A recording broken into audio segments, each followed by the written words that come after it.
Hello. These are my 4 olive trees which you've seen me talk about several times in my videos about olive tree care. It's a lovely bright Saturday afternoon mid-March in the UK. I thought this might be a good opportunity to talk to you about olive tree pruning and the results of an experiment which I carried out on these 4 olive trees. At the same time, I'll talk to you about some of the aspects of olive tree care which you might want to consider if you want to keep one of these lovely plants in the UK.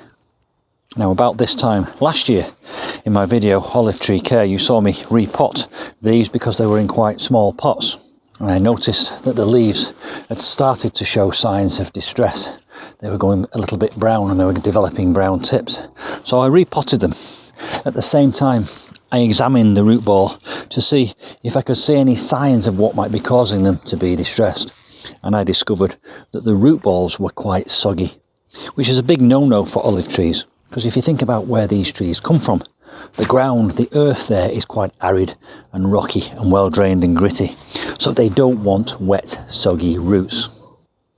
So one of the important things to remember is, if you are keeping an olive tree in a pot, to make sure you've got plenty of grit and crocks in the bottom. And if I gently lift one of these olive trees that I repotted last year out, I'll be able to show you the drainage which I put in the bottom of the pot.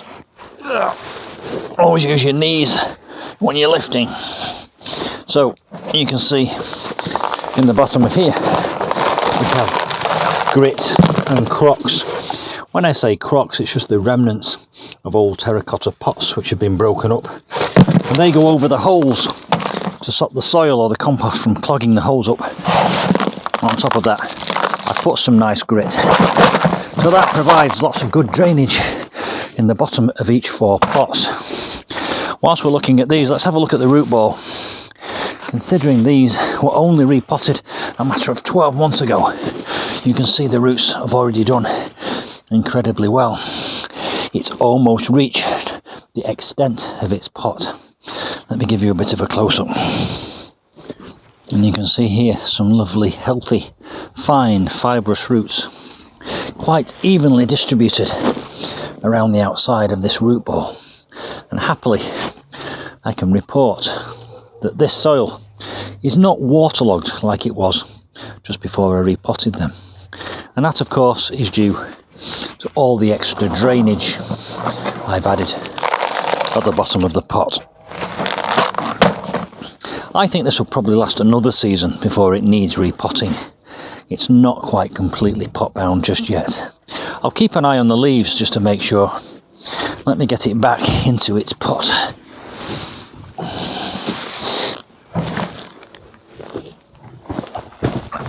And in it goes. Now, look at this. These weeds, they're no good at all because they're providing competition for this plant. I don't want them there, so I'm tearing them all out. However, I'm not going to remove them. I'm going to do that thing where they drop the weeds on top and they will die off and rot down and provide nutrients into the pot. I'm going to come to pruning in a moment, but while we're here looking at this, let me show you something else. I want you to notice that I've left a good 2 inches here around the pot, and that's so that when I water it, I can really flood it and make sure it's completely waterlogged. If you fill the pot right up to the top, the water that you pour on when you water it will just run off. That's no good. You need to let these almost dry out between watering in the growing season, and then once a week or possibly once a fortnight, depending on how much rain you've had, giving them a good soaking by filling this right up to the top with water and watching it drain in. All these little weeds are going to die down and provide nutrients. Whilst I'm here looking at the top of the pot, let me show you what I'm going to do next, which is mulch it.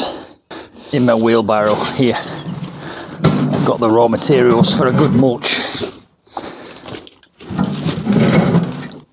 I've got some pelleted chicken manure, which is good slow release fertiliser. I've got a little bit of bloodfish and bone here.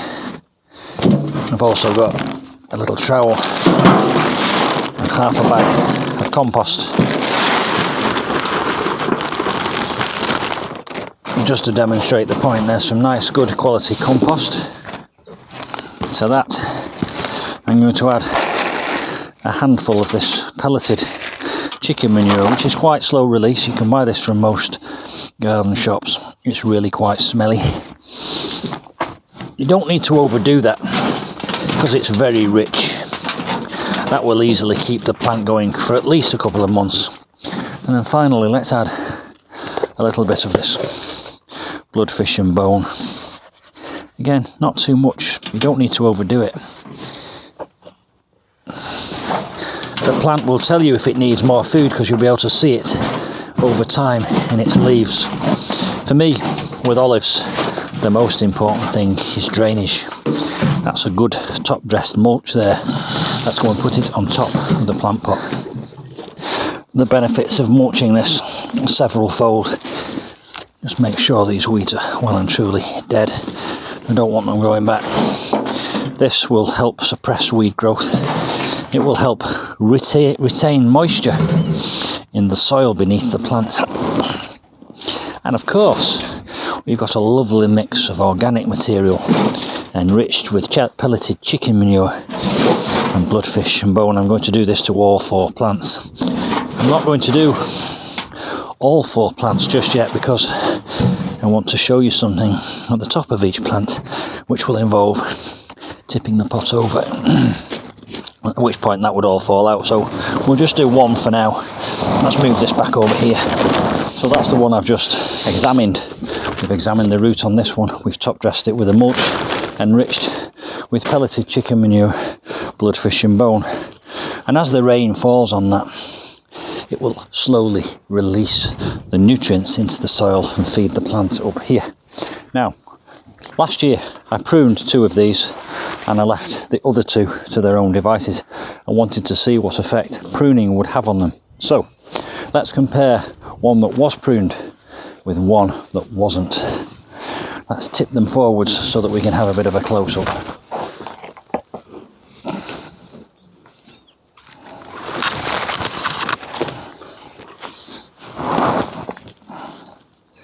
So this one on my right here that I'm touching is one that wasn't pruned. Just look at the inside, it's pretty obvious. There's no greenery, there's no growth, it's just bare branches. All the growth for this plant is out here on the periphery, and that's quite natural, that's what you would expect.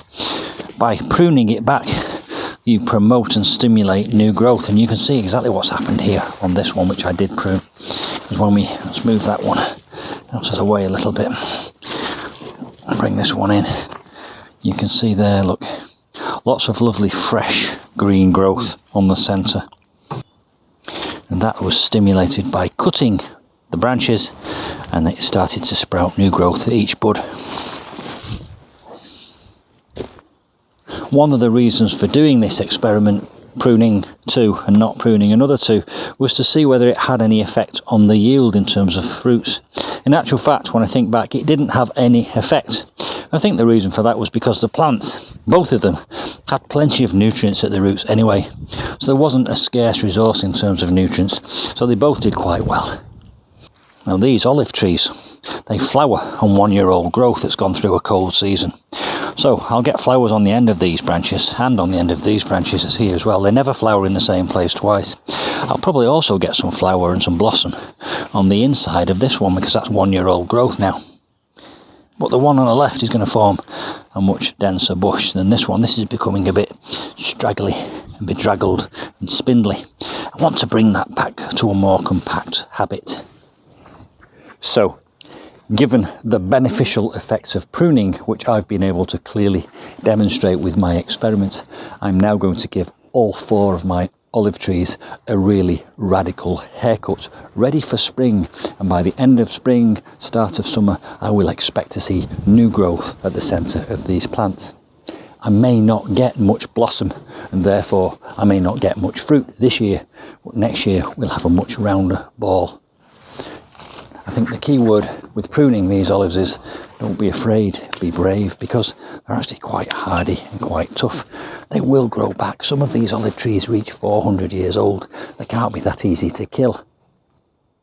And all these cuttings which I remove from the olive trees will not go to waste, because these are all going to go at the bottom of a horticultural raised bed which I'm about to create. And if you want to know about horticulture, subscribe to my channel, because there's a video coming very soon. So there we are, olive tree pruning with a little bit of olive tree care thrown in. I've now got 4 lollipop olive trees which have had quite a radical haircut. I've got lots of branches for the compost or from the horticulture raised beds. Don't forget, keep these plants well drained. They do not want to be waterlogged.